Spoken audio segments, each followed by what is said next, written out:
to all business owners who are early stages is learn how to run a successful business. Listen, ask, and improve.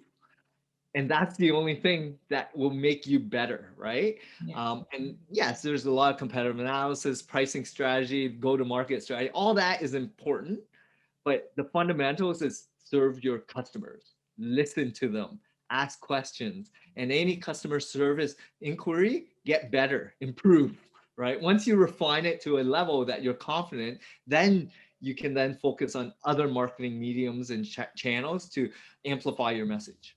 Let's learn how our next guest gets up, dress up, and show up on purpose. Enjoy the episode.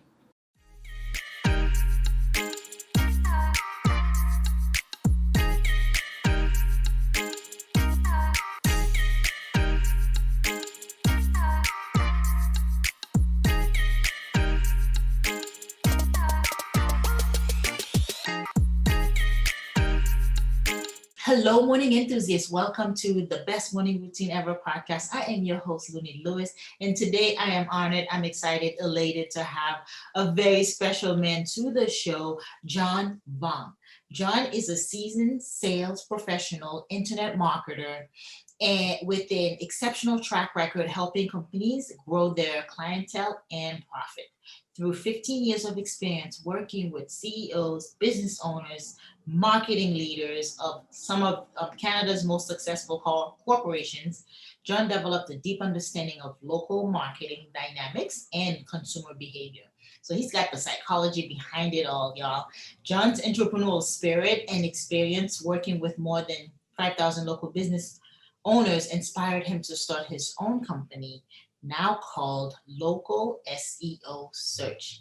Now, he started this back in 2013. And so let's hear from him, his journey thus far. John, welcome to the show. Well, thank you for having me. Excited to be here and hopefully provide some insight and valuable tips for all your listeners today. You are awesome. I'm glad you are here. Thank you again for making the time. So let's get to know each other a little bit. So tell me about your journey so far, like to get here. I know you have an extensive background with working with big corporations, and then it led you to start your own business. But why sales? How did you get into that?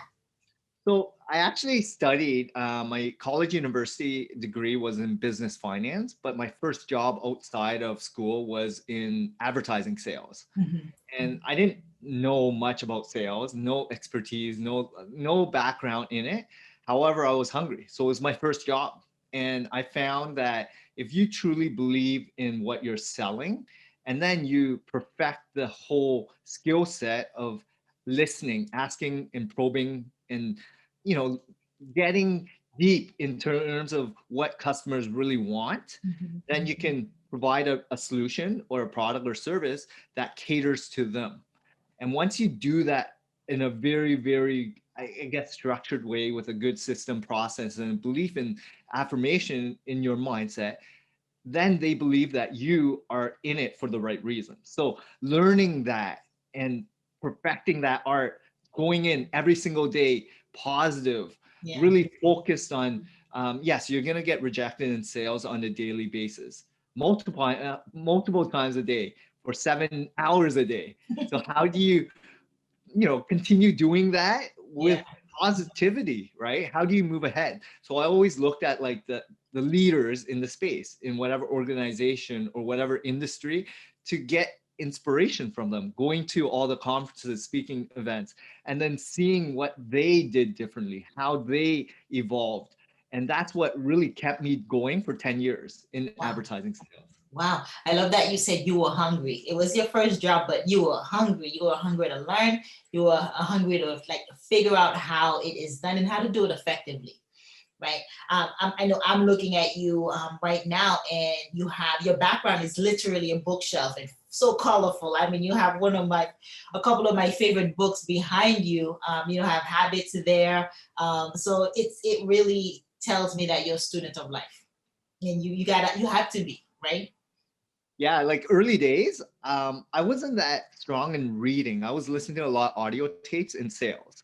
right? To perfect that. And then going to conferences. Then I started reading and absorbing a lot more information. And today it's a lot of blogs, a lot of people that I follow, a lot of communities that I'm part of. So just evolving and knowing exactly where you're at in the lifespan of your career, business life to get inspiration from experts, leaders that have already gone through using their perspective.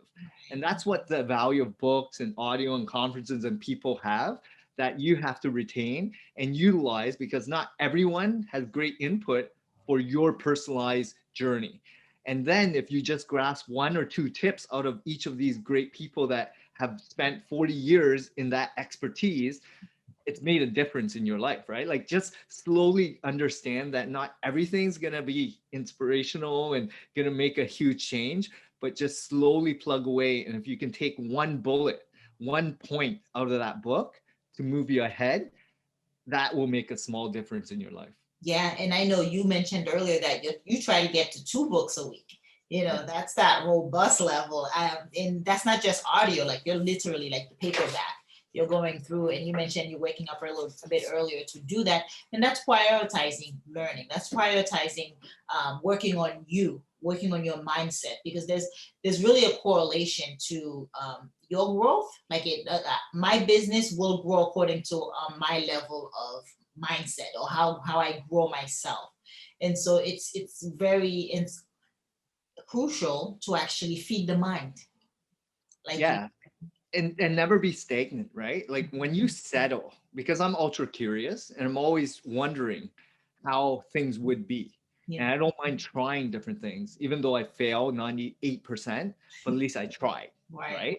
And that's the whole point of like business ownership and entrepreneurship. There's going to be a lot of rejection, failure. It's how do you persevere? How do you pick yourself up and proceed and grow with the learnings that you've had in terms of rejections to get better, improve? So just learning all these little things have maybe become a better person, Mhm. entrepreneur, business owner, and hopefully leader Yeah. in the industry. And you're very passionate about working with entrepreneurs, with smaller businesses, and not so much the big fish, because you've done that for a good portion of your career already. But now your focus is working with smaller business. Tell us about that and the transition. Yeah, so in advertising sales, yes, there's only a couple media companies out there. So I learned by being trained from some really good trainers and sales environments, right? So that gave me a really good foundation of how to sell. But then understanding the corporate structure of what I liked and what I didn't like. And the good thing about what I've kind of created here is I want to serve what resonates with me the most, right? Like Mhm. my parents were business owners, my wife's parents were, a lot of my friends, their families were small business owners, community leaders are business owners. Like it's all, if you think about the world today, right? A lot of people only look at the big Amazons, Walmarts, you know, Costco's in the world, right? Well, the average person who wants to get ahead is probably entrepreneurs, right? Like the business owners that take on that new journey. Not a lot of them are the VC startup Facebook kind of companies, right? That's 1 in a billion. So if you look at the ratios, I mean, most of them are the trades professionals, the service professionals, the ones that went to school, spent 20 years learning that skill Mhm. set, worked under someone as an apprentice, and then built something, either buying or starting their own. And that's what I wanted to help, right? They actually know, they have a really good abundance of expertise, but they don't know much about digital, right? They know their business inside out and how to service their client, but this whole digital landscape is different and it's evolving so quickly that I wanted to be that, I guess, transitional piece Mhm. where they know how to run a business, but they don't know how Google works and how to be positioned on that first page. So that's how I get motivated to help the people that are the roots of every single community, neighborhood, those hardworking business individuals, as opposed to larger brands. I love that. Yeah. Taking it to the community and actually empowering those small businesses to thrive within those communities. So tell us about what that sales process is. What do you go in and help them with? Yeah, so we're a full service SEO agency. And what that means is I take a look at what the big brands have done. They usually have in-house teams, and big agencies deal with bigger brands because of budget. What I've done is replicating exactly what the big brands and big in-house companies like Amazon and Shopify have done in-house, but trying to serve the smaller guys by offering up every single pillar that's required for SEO. So we have a content team, link building team, strategy team, reputation management team, content team, graphics team, web dev team, all bundled together to have really good synergies and collaboration to optimize on the metrics and performance of what they want out of it, which is typically ranking, more visibility, more traction, more leads, more sales, profit, etc. But it's all about building authority and expertise in the business that doesn't know how to do it digitally. And people think it's easy, but it's an expertise that I've harvested in the last 8 years to perfect in terms of process systems and people that have to be in alignment to ensure that the results dictate what you're selling. Yeah. So your work is forever, it's fluid, right? Because the algorithm is forever changing. So when you get a client, you always have to be adaptable and being able to adjust for them to rank, say on Google, to rank number one. How's that navigation for you? And that's why reading and learning is so critical in this space. Yeah. You have to be an ever hungry kind of person that is wanting to understand the behavior of how search works. I did work at Yellow Pages prior, so I understand how print dictated traditional media. Google kind of replaced Yellow Pages. And so I understood the whole advertising spectrum in terms of what the business owners wanted. And so now Google is now organic, which is very similar to Yellow Pages category driven, but keyword specific. They have white pages in the Yellow Pages portion, which was branded searches, someone knowing the company name. But now most people are keyword specific, right? And therefore, there's always competition. There's always new people coming into the marketplace.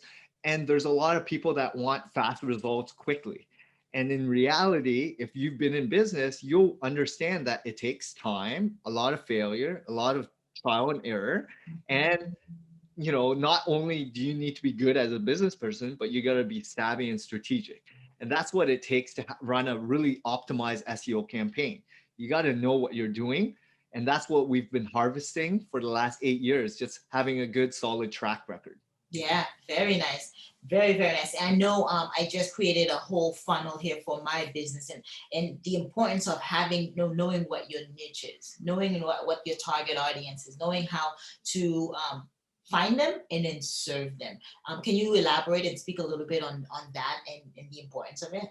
Yeah, like understanding who your avatar ideal customer Yeah. is, creating that profile and speaking directly to them by answering every single pain point and question that they may have so that it makes you position yourself as a leader. And this applies for funnels, ad funnels, but also SEO. SEO even more so because every single metric, every single, if you have an email campaign, social media campaign, you have paid ad campaign, behavioral ad campaigns, and then that website is your biggest asset piece. And that's where people you want to drive traffic to either extract emails or filling that form or calling you. It has to be in place. So what Google's looking for is why should I rank your website compared to those thousands and millions of other websites competing for the same term as you are? So what makes you any different? Right? So that's where the authority piece comes in. And that's where an SEO campaign or a company that knows what they're doing can help assist these businesses to solidify who they are, who they want to serve, and who they want to be known as in the industry. Yeah, and so you're looking at Google Analytics. You're looking at their previous customer demographic to actually drive that niche and hone in on it even more, right? Because you're collecting data from all sources. Yeah, so analytics is critical. However, I always look at who is your ideal customer that's a paying customer today that you wanted to track more of. Because if you've only started your business, you don't really know who your ideal customer is. You may think you know who they are, but until they are paying you for a couple months or years, then you kind of know who they are. And I would say wait until you get 10 of those clients to then do a proper SEO campaign, because all the content pieces, everything that you're creating should be speaking directly to them.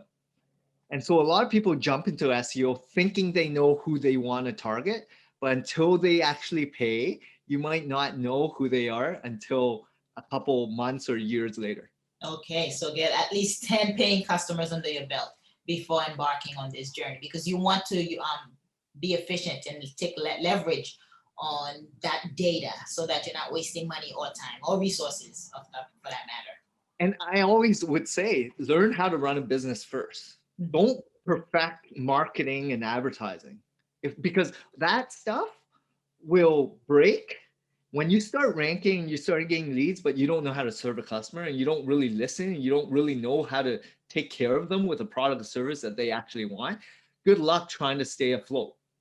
Right? So my suggestion to all business owners who are early stages is learn how to run a successful business. Listen, ask, and improve.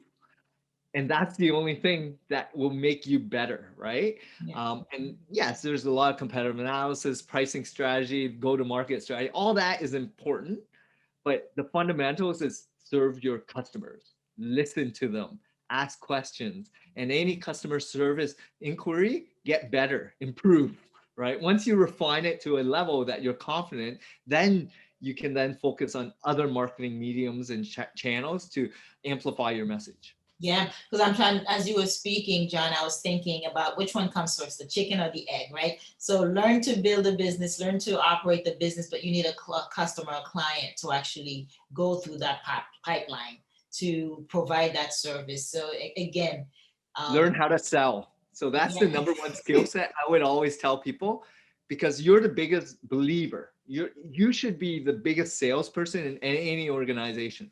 So if you don't believe in your product, how can you get people to pay for money for the product and service that you're trying to offer, right? So learn how to sell, get some clients. Once you have clients, learn if this is a sustainable business and who you want to serve. Once you know that, then you create a website and all these marketing mediums and channels to attract more of your ideal customer. well put. That is very insightful for small business owners and young entrepreneurs. Is learn to sell first and learn how to operate the business before trying to scale too fast. But there's a thing that early success that can be detrimental too, where you don't know how to handle the level of volume that you're getting, the customers, and then you lose them if you're not prepared. And so you don't want to risk that as well. So John, thank you so much for sharing that insight. Now I'm curious, now you've been so successful in this space, and how long does it take? Yeah, I know for SEO it's a long haul process, right? It's a journey. And so for the clients that you're working with, what's the time frame to take them from Yeah. A to B? So it all depends based on where they're at, if it's a brand new website or someone that's more established, and who their major competitors are and which terms do they want to rank for, which is either local, national, or international, right? There's a lot of different variations and who you want to be known as an expert. People want to dream big, but it's not realistic, because you can't compete with the Amazon that's been doing it for 20 years with a millions and millions of dollars of budget, right? Versus yourself bootstrapping it maybe with a very limitation of budget and resources. So it has to be realistic. And I always tell people that, learn how to run a business, make mistakes. You probably spend a lot of money in advertising and frustrated with the return.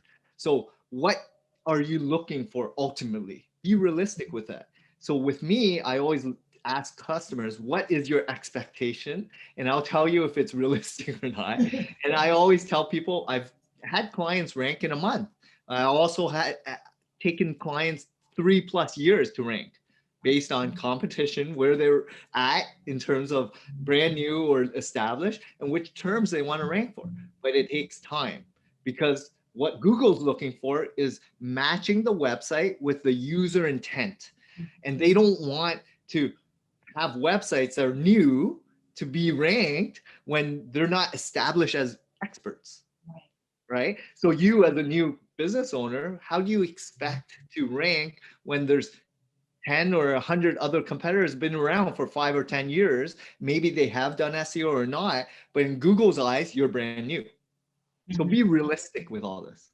Yeah. Expectations. Keep them level. Now, I'm curious, John, about your morning routine. How do you get up, dress up, and show up? Yeah, so I wake up earlier than my family. I usually just have hot water or tea, Mhm. and then I start with meditation.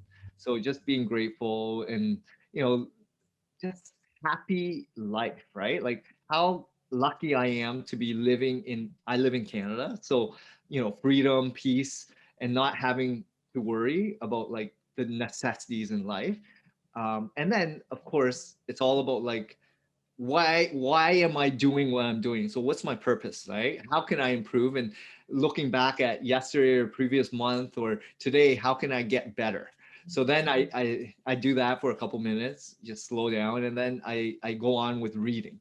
And I would read for like an hour or so before I make my breakfast, right? So all this is all about my routine, which is all about growing and learning. I feel like I'm very mindful early days in the morning, which allows me to read and absorb and really understand the books in a deeper level, not just passing by and reading it. I take notes. I try to learn a couple points every day so that I can utilize in the day-to-day activity or week-to-week activity. And then I share that knowledge with my team or my people, my peers, and then hopefully that ingrains in a good habit, right? I either use it for the rest of my life or not, but I'll continue trying different things all the time from my learnings. Mhm. Yeah, it's so crucial to consume, to feed the mind, just as we feed the body. We have to feed the mind, and you're exemplifying that because you actually wake up earlier because you want to be able to fit that in, to fit an hour of reading in. And in your line of work, and even being an entrepreneur, mindset, it really make or break you, right? So tell us about the importance of mindset, especially for young entrepreneurs. Yeah, I think it's critical, and it depends on where you're at in your journey. If you've have some work experience, it's different from working with stable income than sacrificing and moving to entrepreneur where you're like commission only, right? Like you're kind of solopreneur. It's on you to survive, and this it's interesting because in North America, people are so used to working with stability. When you go to third world countries, my parents are from Vietnam. If you go to like China or if you go to Malaysia and Indonesia or the Philippines, all of them are business run entrepreneurs that survive. And if you or India, like all these countries strive on just making sure that you move ahead, right, to support your family.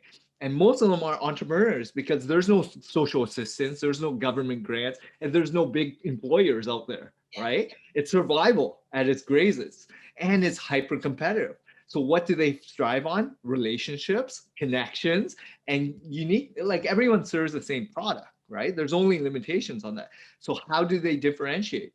They know their community inside out, the people that they serve, and they know have a great location, right?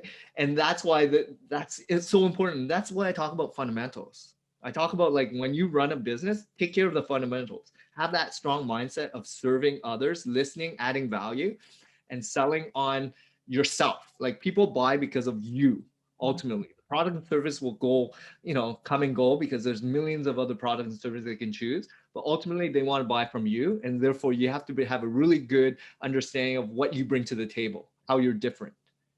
Mm-hmm. Yeah, well put. It's differentiating yourself, setting yourself apart, and setting yourself, making sure you're different in that way, but adding tremendous value, giving back, and contributing to society as a whole, and having that purpose too, knowing what it is and being passionate about it. Like you can't teach passion, it's innate, it brews inside. And so I'm excited to see that you are so passionate about helping small business owners and entrepreneurs all around. And it's a great story. I really really appreciate the the analogy with third world countries. They're thriving on survival. And that survival mindset, you got to have it as an entrepreneur. That thriving, like you're great today, but tomorrow is not guaranteed. You got to be hungry day in and day out. As you started off saying, you were hungry to begin with. That hunger has to stay with you to actually make it, because there are ups and downs for sure. Yeah, and most businesses are either VC backed, and that's a very small percentage, like startups. But most businesses are the mom and pop shops, family run in every single community.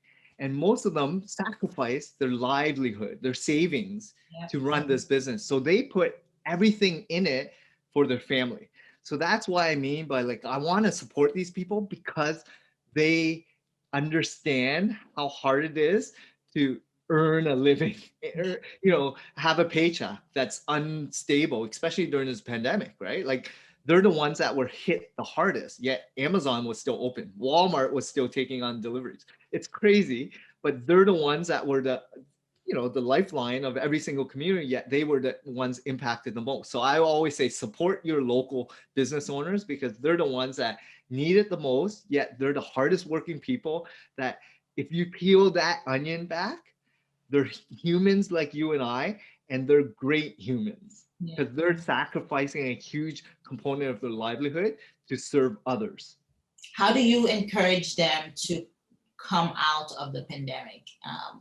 Because there's a couple of, you're probably working with multitude of them, small business owners that were hit badly last year, 2020. How do you, when you go in, begin that process of regrowth, rebranding? Because a lot of them had to go from brick and mortar to online. And that's where you come in, right? So how has that transition been from the pandemic to actually rebuilding? Yeah, it all starts with the mindset and being optimistic, right? And knowing that business ownership, there's going to be ups and downs. And yes, last year was a down, but things will look up. So you have to be positive and you have to have a roadmap and you have to be willing to try something new, right? More people than ever in front of a computer today. More people are shopping and the behaviors have shifted. So you need to be acknowledged with where your customers are now consuming your product and service and how they navigate and shop throughout that buyer journey. And once you realize that there's a huge opportunity and you're not even around when during that whole behavior of the shopping experience, then there's gaps that you can fill. And this is a small piece. Like the SEO component is a piece, as well as other forms of marketing. And understanding where you fit and how you can capitalize on it can create a lot of abundance and opportunity for all small business owners. Very nice. Yeah, filling the gap, finding that hole. That's good to hear. Tell us, John, how can we connect with you? How can we find you? Yeah, so you can check out my website. It's localseosearch.ca. We're based in Toronto, Canada, but we serve clients all over North America, UK, and Australia. And check out our website. We also have a podcast called Local SEO Today. It's a lot of fun because I try to educate and bring on some guests in some different forms of expertise. And for me, it's all about being passionate. I'm a lifelong learner. I really own the small business owner journey. I want to help support them to become better, right? Like good business owners to be better in terms of that digital space. Very nice. I will share that with the audience. I mean, that's just a brief recap, John. It's learning how to sell as a small business, learning how to operate, learn your business first. And I love that you said to listen, to ask, listen, and then execute. Learn to see what your market needs and then serve them the best that you could. And then that constant improvement, you brought on that self-improvement, but also improving your processes, your services, your product, so that you can be the authority figure in that space. It's knowledge well said. I thank you so much for coming and joining us this morning. Thank you for having me. It's been a delight. Hope you enjoyed today's episode. Please comment and tell us what was your favorite part, your favorite habit that you are going to try out for yourself today. Comment below. If you haven't already, be sure to subscribe. Until next time, I will see you at the top of your best morning routine ever. Stay blessed.